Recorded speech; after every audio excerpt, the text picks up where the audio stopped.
નમસ્કાર દર્શક મિત્રો, હું છું રૂપલ લુણીચિયા. સંપૂર્ણ ન્યૂઝમાં આપનું સ્વાગત છે.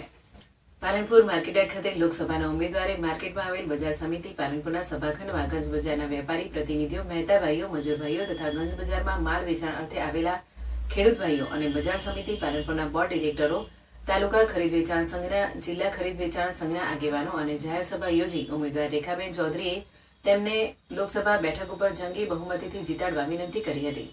આ કાર્યક્રમમાં હાજર એવા પાલનપુરના ધારાસભ્ય અનિકેતભાઈ ઠાકર, બનાસકાંઠા જિલ્લા વિસ્તારક જયકિશનભાઈ, તાલુકા પ્રભારી કોકિલાબેન, તાલુકા પ્રમુખ મોતીભાઈ પાજા, બજાર સમિતિ પાલનપુરના ચેરમેન ફતાભાઈ ધરિયા, શહેર પ્રમુખ દલપતભાઈ બારોટ દ્વારા ઉમેદવારનું સન્માન કરી વધુમાં વધુ મતોથી બહેનને જીતાડવા ઉપસ્થિત સભાખંડમાં સર્વેને વિનંતી કરવામાં આવી હતી.